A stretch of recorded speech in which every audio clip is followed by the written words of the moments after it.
महंगाई की वजह से ग्राहक सस्ता सामान देखता है, सस्ते सामान बनाने में हमें दिक्कत होती है। खरीदना तो पसंद करते हैं लेकिन महंगाई ज़्यादा ही हो गई है मैम, बहुत तक ज़्यादा महंगाई। या मैं गलती मोदी की है। मोदी की है। और मोदी को लेके कौन आया? मोदी को लेके तो वो है, हम ही आए। बेसन में महंगाई हो रहा है, रिफाइंड महंगा हो रहा है, सब चीज़ महंगाई हो रहा है, सब कुछ। मोदी जी कहते थे कि पकौड़े बेचो, पकौड़े बेच के सबका, जिसको कोई काम नहीं है वो पकौड़े बेच लो, उसमें भी आप कमाई कर सकते हो। पकौड़े बेचने में कितनी कमाई है? देख रहे हैं आपने ब्रेड पकौड़े लगा रखे हैं यहाँ। बस कोई कमाई नहीं हो रहा है इस समय, कोई महंगाई इतनी हो रहा है, ब्रेड 15 रुपए को बिक नहीं रहा, 10 रुपए से ज़्यादा बिकते नहीं है। मोदी जी ने कहा था कि कुछ नहीं है तो आप पकौड़े बेचिए, तो बस वही- अब वही आपने मोदी जी की बात अपना तो ली। अब आपको क्या लगता है पकौड़े के काम में आपको इजाफा है? कोई इजाफा नहीं है जी, लागत जो लगे घर से लगे जा रही है जी।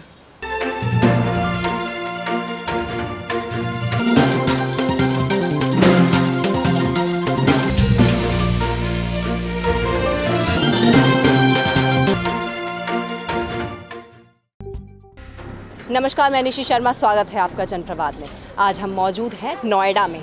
कोरोना काल के बाद से ही सबकी तनख्वाह में और उनकी आमदनी में बढ़ोतरी नहीं हुई है, या ये कहा जाए बढ़ोतरी तो दूर की बात, सिर्फ कटौती ही की गई है।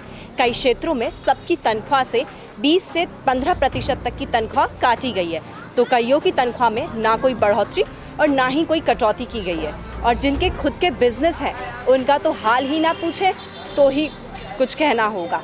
अब इन सब में समस्या ये है कि वाहनों में डालने का तेल हो या खाने का तेल हो, सबके रेट आसमान छू रहे हैं, या ये कहा जाए कि महंगाई से लोगों की जेब फट रही है। वैसे तो ये कहा जाता है कि इंसान अपने शौक शाहीन में तो भले से कमी कर सकता है, लेकिन खाने पीने की चीज़ों में और रोज़मर्रा की ज़रूरतों को इंसान कैसे कम कर सकता है?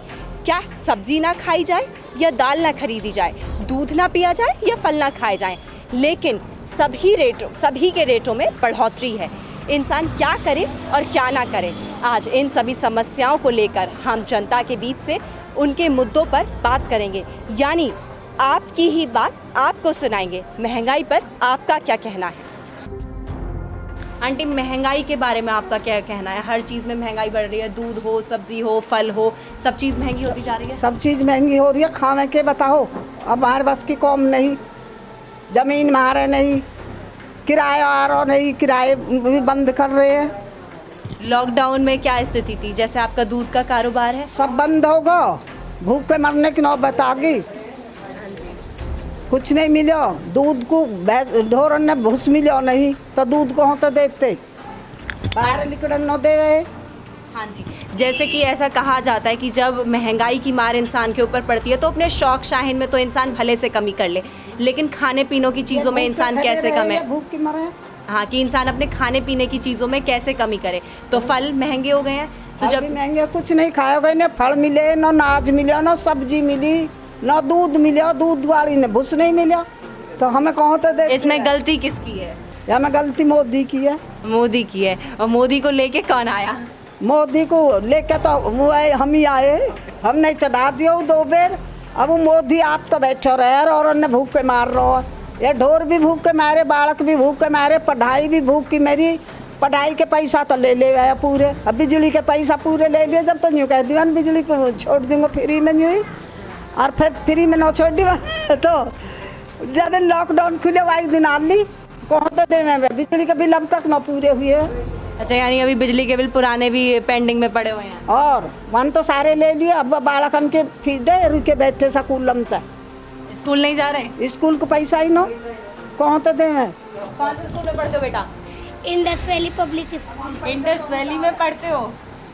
सारे इंडस वैली में पढ़ते हैं पर पैसा ही नो रुके बैठे हैं, फीस नहीं जा रही। अभी तो छुट्टियां है ना आंटी? छुट्टी तो पड़ रही है पर बिना हुए किताब तो मिलेंगी, और इनको नाम काट दिए। हाँ, और जो आंटी घर की चीज़ों में जैसे कि तेल हो, सब्जियां हो, सब में बढ़ोतरी हुई है, तो आप किन चीज़ों में कटौती कर रही हैं इस समय? हम तो कुछ सब काहे में कटौती कर रहे हैं। हमारे तो न तो तेल होवे, न गेहूँ होवे, न भूस होवे। सारी चीज़ें खरीदनी पड़े? सारी चीज़ खरीदनी पड़े, पैसा है नहीं दो रहा देखे खरीदनी पड़े। अभी पेट जब घणो भूख और पिल्सन बौंध रहे नहीं। पेंशन आती है आपकी? नहीं आती पिल्सन, 1-2 साल होगी पिल्सन बनवा मिले, पिल्सन न राशन मिले हमें। भैया, आप यहाँ हलवाई की दुकान चला रहे हैं, कितने सालों से आपकी ये दुकान है? अभी तो फिलहाल अभी तो मैंने नया चालू किया, मेरा दुकान पीछे था, पहले वहाँ से खाली करके आया हूँ, यहाँ पे अभी एक महीना हुआ। कितने सालों से? पीछे 13 साल था। और देखा जाए तो कितने सालों से आपको इस बिजनेस में फ़ायदा होना शुरू हुआ या नुकसान? फ़ायदा जब पहले चलाया था वहाँ पे, जब से यहाँ पे आया हूँ, यहाँ पे कोई यहाँ पे रिफाइंड इतनी महंगी हो रही है सर, इससे कम ऐसे रिफाइंड खा जा रहे हैं। यानी महंगाई महंगाई की वजह से हो रहा है सब कुछ। किस किस चीज़ में इतनी महंगाई है जो आपको सामना करना पड़ रहा है? बेसन में महंगाई हो रहा है, रिफाइंड महंगा हो रहा है, सब चीज़ महंगाई हो रहा है सब कुछ। मोदी जी कहते थे कि पकौड़े बेचो, पकौड़े बेच के सबका, जिसको कोई काम नहीं वो पकौड़े बेच लो, उसमें भी आप कमाई कर सकते। पकौड़े बेचने में कितनी कमाई है? देख रहे हैं आपने ब्रेड पकौड़े लगा रखे हैं यहाँ। बस कोई कमाई नहीं हो रहा है इस समय, कोई महंगाई इतनी हो रहा है, ब्रेड 15 रुपये को बिक नहीं रहा, 10 रुपये से ज़्यादा बिकते नहीं है। लोग क्यों नहीं खरीद रहे हैं? कि महंगाई की वजह से? पहले कितने का पीस आता पहले था? 10 रुपये का बिकता था, लोग हंस के बिकता, डेली 100-150 रुपये ब्रेड बिक जाए, अभी 40 पीस ब्रेड नहीं बिक रहा है। क्योंकि अब ये रेट बढ़ गए हैं, रेट की वजह से। यानी ये महंगाई की जो लड़ाई है वो हर क्षेत्र में ही है। अगर सामान महंगा आएगा तो महंगा बेचा भी जाएगा, लेकिन सामने वाला, जब इंसान उसको खरीदने का भी इच्छुक हो, जैसा कि मैंने आपको पहले बताया कि चीज़ें महंगी होती जा रही हैं लेकिन उनमें कमाई का कोई साधन है नहीं। आज के समय में ये कहा जाता है अगर किसी को कमाई करनी है तो कमाई के सिर्फ 2 साधन हैं, दवा या दारू। अब हम खड़े हैं दवा की दुकान पर, यानी कि भैया का मेडिकल स्टोर है। भैया क्या कहना है, जैसे महंगाई बढ़ती जा रही है तो दवा के क्षेत्र में यानी दवाइयों के क्षेत्र में इस चीज़ का कितना असर हुआ है? तो मैं ये कहना चाहूँगा, रॉ मटेरियल्स महंगे हो रहे हैं जिनकी वजह से दवाइयों के दाम बढ़ते जा रहे हैं, और इसी वजह से कस्टमर हमसे बोलते हैं इस बारे में कि दवाइयों के रेट्स वगैरह क्यों बढ़ रहे हैं, इतना था, इतना हो गया। अब मैं आपको नॉर्मली बता देता हूँ, लोमोफेन की जो स्ट्रिप आती थी पहले 4 रुपये रेट था उसका, 4 से 5 रुपये अप्रोक्स रेट था, 4 पॉइंट कुछ था उसका अप्रोक्स। आज उसकी MRP 44.30 के समथिंग है, 30 के समथिंग है। तो ये रॉ मटेरियल्स महंगे हो रहे हैं, बाहर से माल नहीं आ पा रहा है, यहाँ किस तरह आ रहा है किस तरह नहीं आ रहा है, तो इसी वजह से महंगाई बढ़ रही है। कस्टमर्स को हम कितना भी समझाएं, वो तो मुतालबा हमसे करना है ना, गवर्नमेंट से थोड़ी करेगी वो। यानी अब जैसे दवाइयाँ बेसिक नेसेसिटी है, लोगों को चाहिए ही चाहिए, अब वो चाहे महंगी हो या सस्ती हो, लोगों को दवाइयाँ लेनी ही पड़ती होंगी। या ऐसा भी कभी होता है कि दवाइयाँ महंगी होने की वजह से लोग दवाइयाँ छोड़ के चले जाते हों कि वो उन्हें अफोर्ड नहीं कर सकते हैं? नहीं, ऐसा तो कभी नहीं होता, अफोर्ड तो करना पड़ता है, भैया जिएगा तो खाएगा, नहीं तो नहीं खाएगा, और क्या। यानी लोगों की मजबूरी बन गई है कि उन्हें इतनी महंगी दवाइयाँ लेनी ही पड़ेंगी? देखिए, मजबूरी कुछ नहीं है। प्राइम मिनिस्टर साहब ने अपना जो उनका जन सेवा केंद्र है, जन सेवा केंद्र कह रहा हूँ, मेडिकल स्टोर जो PM वाले खुले हुए हैं, उसमें फैसिलिटीज़ काफ़ी दे दी है। कस्टमर चाहें तो वहाँ से भी ले सकते हैं, काफ़ी कस्टमर ले भी रहे हैं, और काफ़ी कस्टमर उसे मतलब जेनरिक दवाई की वजह से लेते भी नहीं है। बस ये वजह है, बाकी जो खाते हैं वो तो वो लेते ही लेते हैं, चाहे वो कैसे भी करें, चाहे उनकी सैलरी कितनी हो, कम हो ज़्यादा हो, लेकिन उन्हें लेनी है तो लेनी है। यही कहना है, ज़रा इसको कंट्रोल किया जाए। कंट्रोल कौन करेगा? सरकार करेगी। सरकार सोच रही है इस बारे में? अब करा तो है कि पेट्रोल डीजल से फर्क पड़ता है सब चीज़ में। हो गया अगर पेट्रोल डीजल जैसे स्टेज भी कर दे, स्टेट वाले भी करें तो, और जैसे सेंट्रल गवर्नमेंट ने करा तो कुछ कम होगी महंगाई। एक साथ बढ़ाता, पहले 70 रुपये के आसपास हुआ करता था, 105 पहुंच के अब 9 रुपये घटा। अब पेपरों में आ रहा है कि शायद 1 जून से कुछ कम होगा, और 17-18 हज़ार रुपये लीटर पे कम होने जा रहे हैं। पता नहीं, अब देखो झूठ है सच ये पता नहीं।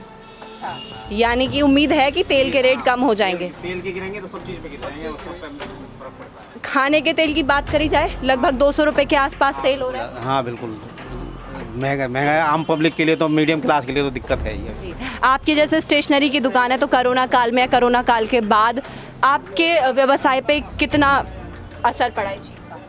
असर क्या, टोटली बंद हो गया था, 2 साल चल ही नहीं रहा, सभी पे फ़र्क पड़ा है, बंद रहा। बट दुकान किराया कम नहीं किया है, उतना ही लिया मकान मालिकों ने। यानी जिनकी किराए पे दुकान है उनके लिए तो और ज़्यादा मुसीबतें हैं, क्योंकि किराया उन्हें देना ही देना है। उन्होंने EMI बांध दी थी, EMI से ले लिया सारा, छोड़ा कुछ नहीं। यानी आपको कितना नुकसान हुआ है इससे?